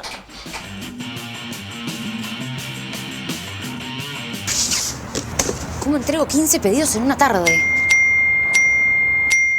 Cuando tu negocio plantea estos desafíos, estamos ante un misterio sin resolver. ¿Quién sos? Soy Guillermo Locker. ¿Sos como un Guillermo Lockhart, pero de segunda mano? No, soy algo mucho mejor y vengo a resolver tu misterio logístico. Usa Locker Habitat. Tus clientes reciben un código y retiran la ropa cuando quieran. ¿Y también puedo pedirles que dejen ahí la ropa a consignación? Exacto. ¡Ay, me vuelvo locker! Guille, ¿esa campera es tuya? Eso es un nuevo misterio. Locker Habitat. Entrega y retira paquetes sin misterio. Más fácil, más rápido, más seguro. EIR Aberturas, más de 20 años de experiencia y calidad. Conocé nuestras líneas de productos. Línea Proba, diseño, economía y durabilidad. Línea Suma, sistema de aberturas corredizas para grandes dimensiones. Y línea Gala, abertura de 2 hojas corredizas. Todo en calidad de aluminio del Uruguay. EIR Aberturas, marcamos la diferencia. Te esperamos en la esquina de San Martín y Garibaldi o por el 094-235508. Cada vez que vas al Macros es buen negocio. Cuanto más compras, menos pagas, te lo digo yo. Y de todos lados viene gente a Macromercado, porque te conviene, te lo digo yo. Y de todos lados viene gente a Macromercado. Cuanto más compras, menos pagas, te lo digo yo. Macromercado. Cuanto más compras, menos pagás. Y hasta ahora venimos bien. La primerísima politización fue la del presidente de la República en la calle Pou. En este programa tenemos dudas existenciales. ¿Dónde está Robert Silva, no? ¿Quién? ¿Dónde está Robert Silva? ¿Qué? Entrevistas. El Partido Colorado se vació de vallismo. Tema del día. Una óptica diferente que no siempre está presente en todos los lugares. Casi siempre está presente en pocos lugares. Tenemos un diálogo fluido en todas nuestras plataformas con nuestro público. Y bienvenido sea al debate. Las plataformas son en YouTube, en Twitch y en Facebook.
Volvemos con Legítima Defensa, segunda dosis. Gracias a todos y todas los que nos acompañan.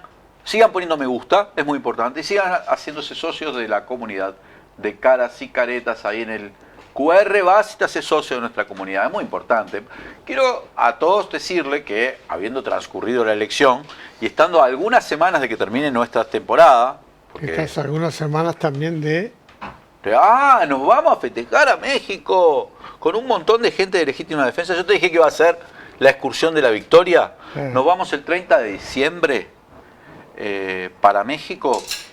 Incluso hay algunos que salen un poquito antes y van a ir por Guatemala también. O sea que todo. Y todavía podés ir, 092-982-986. Ahí pedís información y sumate, podés ser de los que se sumen en los últimos días. Vamos a pasarla bárbara, hay un grupo que está buenísimo y vamos a ir a Ciudad de México, vamos a ir a Playa del Carmen, vamos a recorrer todas esas zonas, tanto turísticas como la parte como cultural, arquitectónica. Va a estar buenísimo. Y en el 092-982-986 te dan toda la información para esta excursión de la victoria que vamos a hacer a partir del 30 de diciembre. Poppy le quería decir a la gente que ahora que ya pasó la elección y que en pocas semanas va a terminar la temporada, de todas maneras sigan haciéndose socios de nuestra comunidad, porque el año que viene se viene un temporadón. Vamos a tener tremenda temporada, con un programa más a la semana. Ya te voy diciendo. ¿Uno más? Sí. Un programa más a la semana. ¿Legítima o otro nombre? No, un programa más de Legítima Defensa. Porque ya hay varios programas en el canal. No, sí, está bien, pero Legítima tiene la Legítima de los viernes y Legítima segunda dosis, los domingos. Va a tener uno más a la semana. Y bueno, yo les digo que la gente se haga, porque hay muchas cosas que el año que viene va a haber que conversar, va a haber que informar, va a haber muchas polémicas, va a haber muchas cosas, hay que mantener a la gente informada. Y va a haber tensiones varias, ¿no? ¿Y no viste que el editorial del diario El País, después de la elección, al otro día... pidiendo más radicalidad. Sí, que tienen que dar la batalla cultural. La batalla cultural, o sea, tienen que ser más de derecha. Bueno, ¿cómo se enfrenta eso? Con más comunicación. Con más comunicación. Con más comunicación. No se le puede dejar ese terreno librado a los que ya han decidido situarse como enemigos, porque cuando te planteas batalla cultural, más de derecha, enfrentamiento, eso utilizan el término batalla cultural, que también lo ha usado históricamente la izquierda. Es así. Y bueno, pero ellos no son de izquierda. No, pero el problema no es el término, el problema es qué es lo que van a plantear como valores, ¿no? ¿Qué es la batalla cultural de ellos? Decir que, como Milei, que la justicia social es una mierda. Que el Estado hay que destruirlo. Que hay que destruir el Estado de bienestar, que hay que... Eso es la batalla cultural que Esa es la batalla cultural de ellos. Que hay que permitir la venta de órganos de niños, como dice Milei. Por supuesto, sí. Eso es lo que quieren hacer. Pero el problema no es el término, el problema es el contenido de eso. Que lo hagan, lo enfrentaremos. Porque es terrible. Porque además yo creo que están mirando la experiencia mundial. Y Argentina, Trump y la ultraderecha. Bueno, capaz que permite este hecho de que Trump, los Bolsonaro, los Trump, los Milei, esta cosa como de moda, de ultraderecha, les permite a ellos, algunos, sacar a relucir lo que tienen adentro, pero que no se animaban. Que lo hagan. Los enfrentaremos. Pero hay una cosa que me preocupó también y que tiene que ver más allá del editorial del País. Son las palabras de Manini. Esas que dicen que perdieron porque existe escuela pública. Y claro, escuela pública, universidad, secundaria, todo, porque son formadores de frente amplistas, ¿no? Una fábrica de pensamiento izquierdista. ¿Cómo les molesta a los niños con la moña, la túnica? Pero eso fue siempre así. No sé si te acordás. Bueno, vos no habías nacido. Pero el Pachecato decía lo mismo. Pachecato era la educación pública, la subversión, qué sé yo. ¿Que van a empezar a perseguir estudiantes de nuevo? Pero, mira, hay una cosa que era muy clara. ¿Cómo sigue eso? Porque después, cuando gobernaron estos últimos años, vos viste, persiguieron a los docentes, intentaron sacarle el salario a los docentes porque votaron un plebiscito, ¿te acordás? Los acusaban a todos, atacaron el gremio de estudiantes del IABA, los persiguieron a los chiquilines de 17 años, espiaron a los chiquilines del 41. ¿Qué es lo que están diciendo cuando hablan así? A mí me parece preocupante, ¿sabes? Pero además, por suerte quedaron fuera del gobierno. Sí, pero eso, recuerdo haber leído también que durante el Pachecato, hay una cosa que empiezan a hablar ahora, que habló Delgado, y que se hablaba mucho en los tiempos del Pachecato, que era la mayoría silenciosa. Como que el movimiento sindical, el movimiento estudiantil y los militantes políticos Era muy bullicioso. opacan la mayoría silenciosa. ¿Y qué pasó? Fíjate, cuando intervienen en la universidad, decían la FEU era unos pocos, Y ganó la FEU. y ganó la FEU. Pusieron obligatorio el voto y ganó Bajo la FEU. dictadura ganó la FEU incluso. Y con voto obligatorio. Y con voto obligatorio. Sigue siendo obligatorio el voto y sigue ganando la FEU. Entonces, siempre me empiezan a aparecer esos viejos tópicos, ¿no? Educación infiltrada por la izquierda, formación de izquierdistas, mayoría silenciosa, dar la batalla en el plano de los valores, todo ese tipo de cosas que le falta decir lo que decía el Pachecato, los orientales son estos, ¿no? Diferenciar entre los estos y los otros. Como hablan algunos de derecha en el mundo, que hablan los de bien, los uruguayos de bien, ¿no? ¿Qué no dijo algo así Sebastián da Silva en su momento, que ellos estaban del lado del alambrado donde estaban los uruguayos de bien y del otro lado los uruguayos del mal, supongo? Sí, lo dijo, es cierto. Mirá, inventaron muchas cosas y se creyeron muchos versos. Por ejemplo, se fabricaron la idea de que había un empate y después se decepcionaron. Tiene razón Gerardo Caetano cuando dice: es la primera vez que un presidente va a esperar el resultado en la torre ejecutiva. Sí. ¿Qué significa eso? Y se fue por la puerta de atrás. Se fue por la puerta de atrás, pero ¿qué significa esperar en la torre ejecutiva? ¿Qué es? ¿El rey? Nunca había pasado, la gente esperaba en su casa a los presidentes, pero también significa que estaba confiado en que iba a ganar. O sea, se creyó el verso. Y con los cortesanos irían a saludarlo, ¿no? Ah, sí, le faltaba que hicieran el besamano, ¿no? Bueno. ¿Qué alegría que use domingo? Yo, cuando me iba de acá... Estabas contento, Pope. Impresionante, ¿no? Yo fui al NH, que estaba a buscar a Marquito Teruggi, y no llegué al NH, tuve que estacionar el auto muchas cuadras, porque era impresionante todo el centro. Eso que vos denotaste, la cantidad de gente joven, que después vi los votos que Rodrigo Alonso me había pasado el otro día la gráfica, y por ejemplo en Montevideo, menores de 27 años, casi el 70% votó al Frente Amplio. Para los que decían que los jóvenes eran como, no sé, libertarios. Sí. Qué verso, los jóvenes mayoritariamente progresistas. Como en Argentina, ¿no? Claro. Que decían que eran libertarios. ¿Sabés a qué edad en Montevideo se invierte y empezaba a ganar? 75. Mayores que vos. Sí. Así que lo puedo decir, viejo vinagre. Me parece raro. No, hay muchos que nos están mirando que... Me parece raro que porque en realidad la izquierda fue creciendo todos estos años, todas estas décadas, y la gente fue envejeciendo. No entiendo por qué sigue habiendo mayor gente de derecha a partir de los 75, ¿no? Bueno, porque pará, Popi, pero va a pasar.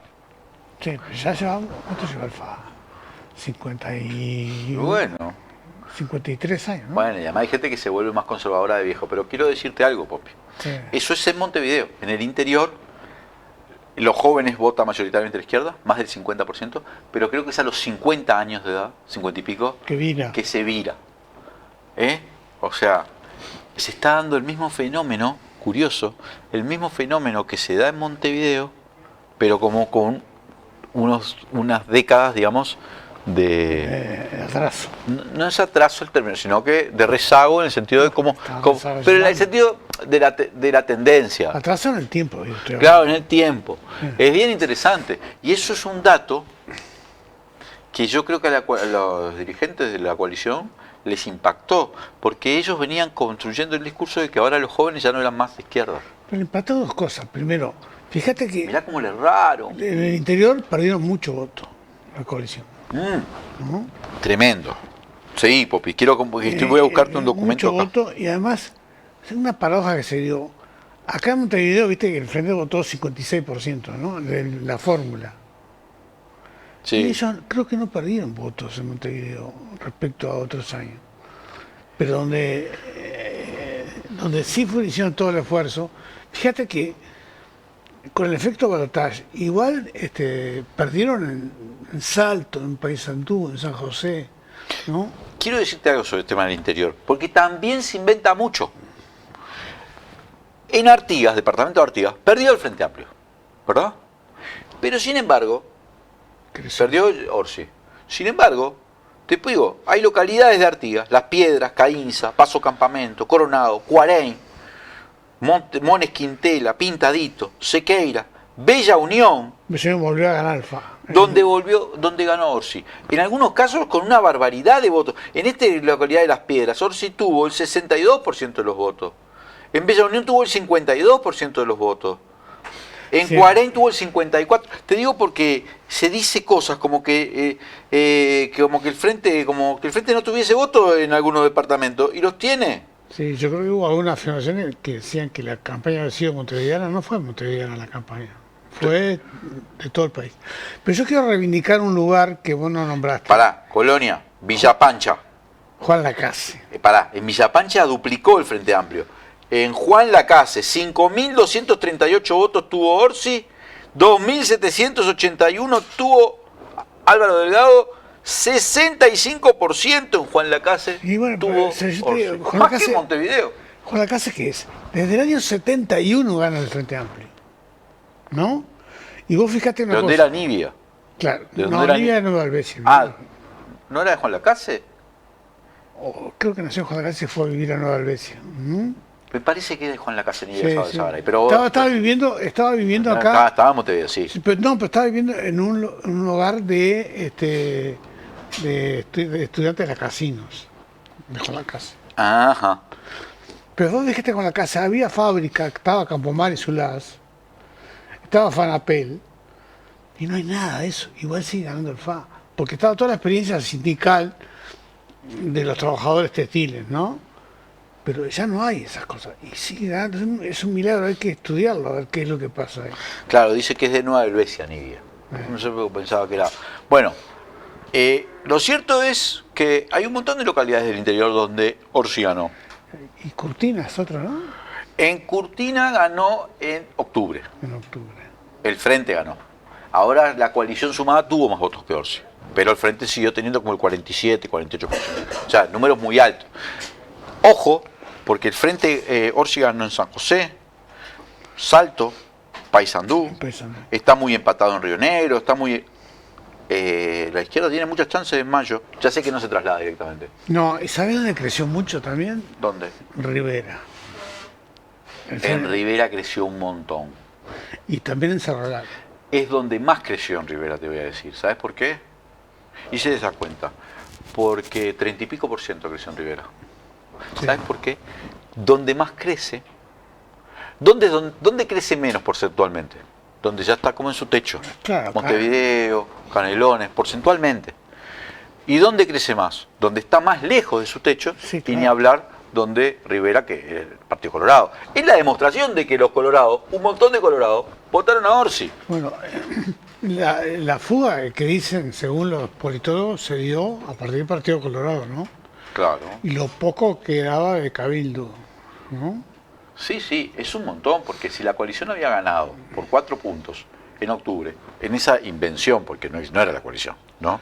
48-44, o sea, había ganado por 80-90 mil votos, ahora ganó Orsi por 90 mil votos, o sea, 180 mil votos entre octubre. Sí, pero ahí también hay una cosa que es que la fórmula captó votos de los sí solos, de alguna gente de Salle y de las otras agrupaciones de izquierda, ¿no?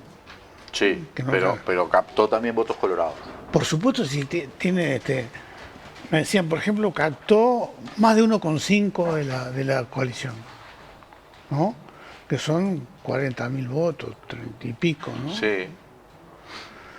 Más algunos blancos y anulados que pueden haber captado, ¿no?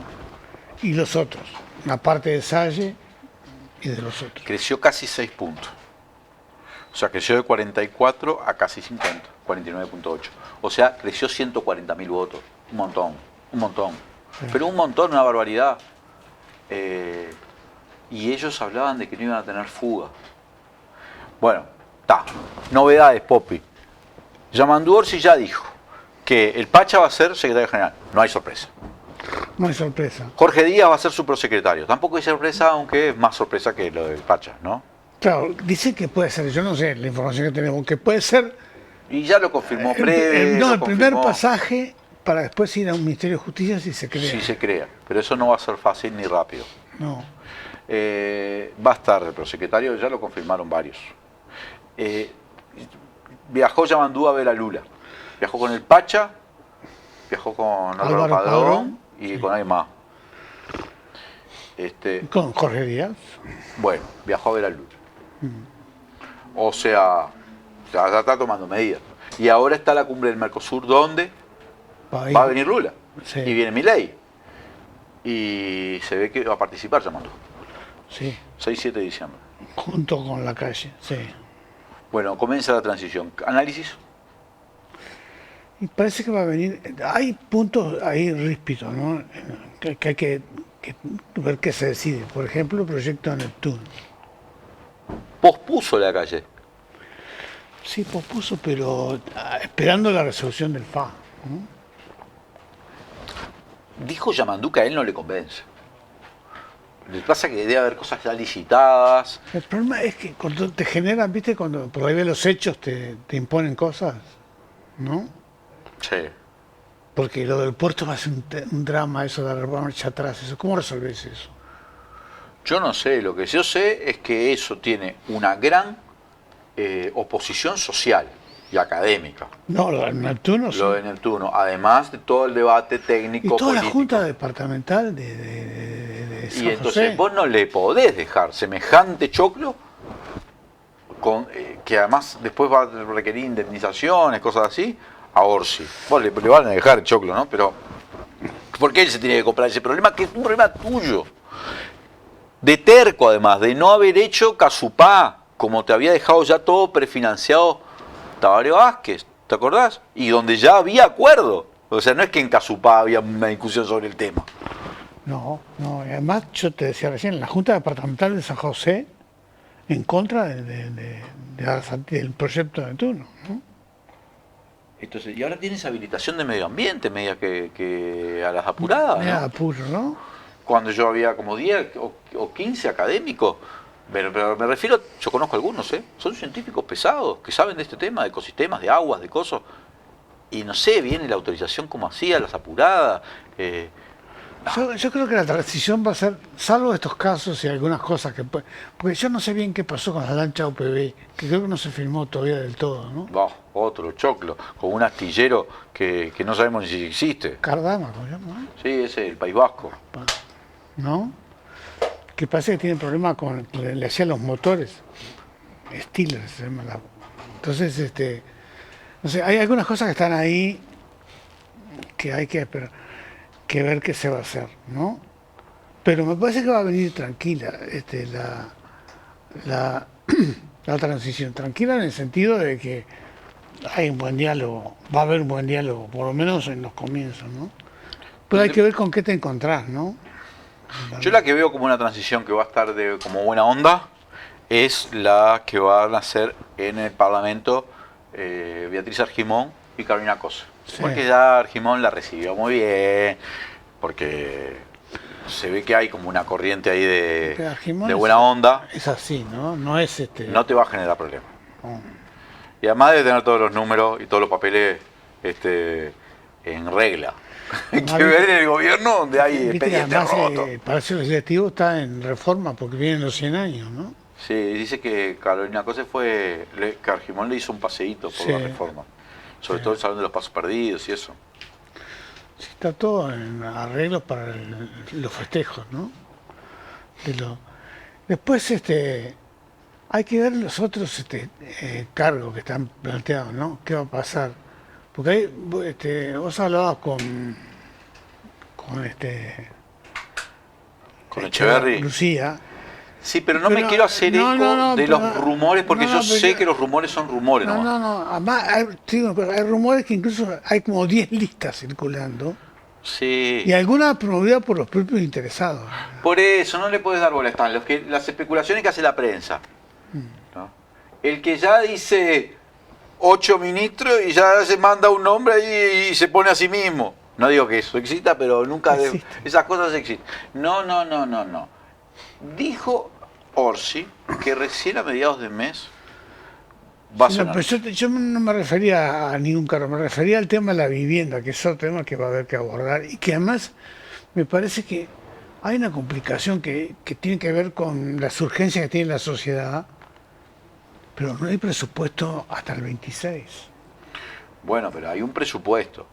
No hay presupuesto nuevo, digo. Claro, bueno, hay que ver, porque hay problemas, hubo problemas de subejecución en algunas áreas. Sí, hago problema de no ejecutar para no subir el déficit fiscal, ¿no? Si vos no ejecutás, entonces no se contabiliza ese gasto, ¿no? Incluso devolver la plata a rentas generales, ¿no? Entonces, pero va a haber también otro tema que toca a veces que es importante, es el tema de la salud. Porque como decís, hay otra mutualista que está tecleando también, ¿no? Y los problemas de falta de medicamentos no es solo, mira que no se lo hace, ¿eh? A mí me pasa, ¿no? Que me parece que el problema es que se dibujó el papel rector del Ministerio de Salud Pública y la JUNASA era la junta, ¿no? Que controlaba todo el sistema integrado nacional de salud. Eso, ¿oíste hablar de la JUNASA en este periodo? No. Nunca. No. Mirá, pero es que hay muchas cosas, muchos organismos que... Bueno, imagínate, la calle Pou no hacía ni Consejo de Ministros. Ahora por lo menos, Yamandu Orsi dijo que va a empezar a hacer frecuentes Consejos de Ministros. Le preguntaron, ¿y en el interior? Bueno, vamos viendo, pero por lo menos va a haber Consejo de Ministros funcionando. Y eso es muy importante, porque hasta para tener información. Porque lo otro era todo manejado por un reyesito. Y así le fue. Sí, como uno dicen que es uno de los grandes perdedores, ¿no? No sé, pero perdedor seguro. Bueno, Popi, nos quedamos sin tiempo. Lástima no pudimos hablar de... Contame, pará. Del Polilla da Silva, como le dicen. Ah, en esa pelea con Nicolás Olivera. Viste, Da Silva está también en eso de que tienen que ir más a la derecha. Sí. Y ojo, que creo que se está tratando de impulsar, o lo están tratando de impulsar para presidente del honorable directorio. Oh. Y si ellos están en esa teoría de que en realidad perdieron por no ser suficientemente de derecha... ¿La editorial del país? Ah, sí, bueno. claro. Que está interesante que lo intenten y... Bueno, ¿cómo es que decía el enemigo que se equivoca? ¿Cómo es? Ah, sí. Si se equivoca, déjalo hacer, ¿no? Déjalo hacer. Gracias, Popi. Bueno, nos vemos. Y gracias a todos los que nos han acompañado. Soy Leandro Grille, esto fue Legítima Defensa, segunda dosis.